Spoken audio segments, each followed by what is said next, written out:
So, Lauten drum mics, are they good? Are they worth the hype? Are they worth your cash? Here's what I think.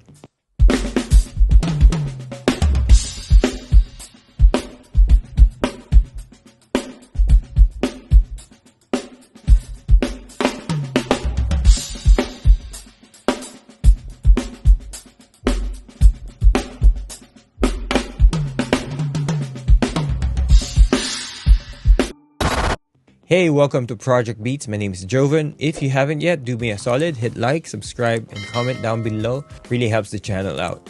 Right, let's get straight to sound check.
Big thanks to Mic Central Singapore for lending me these mics to try.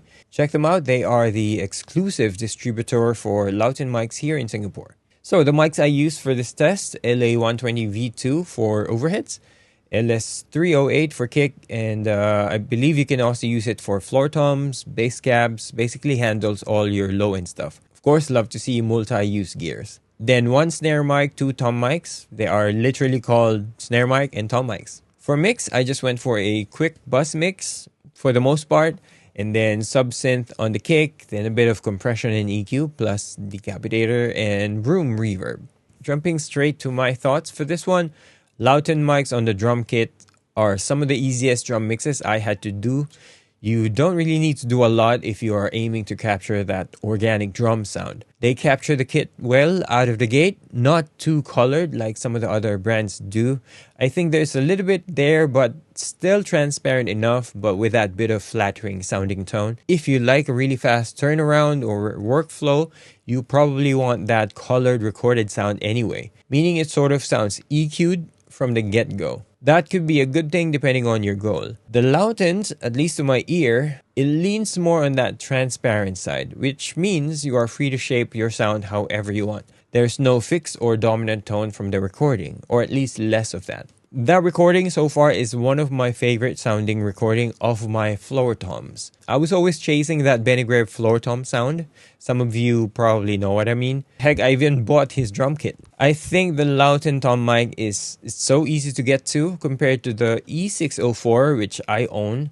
It takes me a while to get there in post. Even then, I'm not that happy with what I get. If you listen to the raw recording, it sounds like it's there already. I'm pretty happy with that. Makes tracking drums super easy. Now, as far as rejection, which they clearly marketed their mics for, I could say the snare mic really does its job. If you don't have the Lauten mic though, there are a couple of things you could do, like raising the hi-hat high enough that you don't pick up a lot of it from the snare mic. Also, your mic position should be optimal, because these mics naturally reject sounds from the side and back anyway. So you have to optimize your placement plus your instrument separation. But then if you know all of that and you use the Lauten mics, then you could get the maximum effect. Of course, you can always use gating.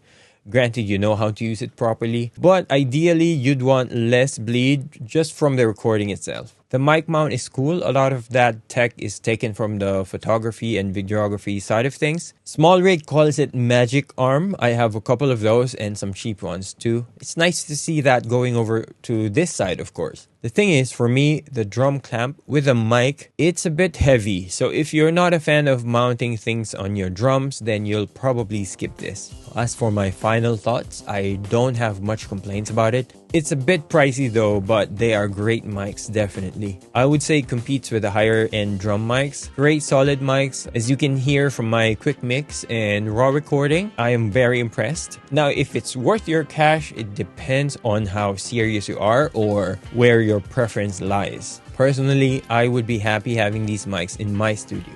Thanks for watching to the end. See you guys in the next project.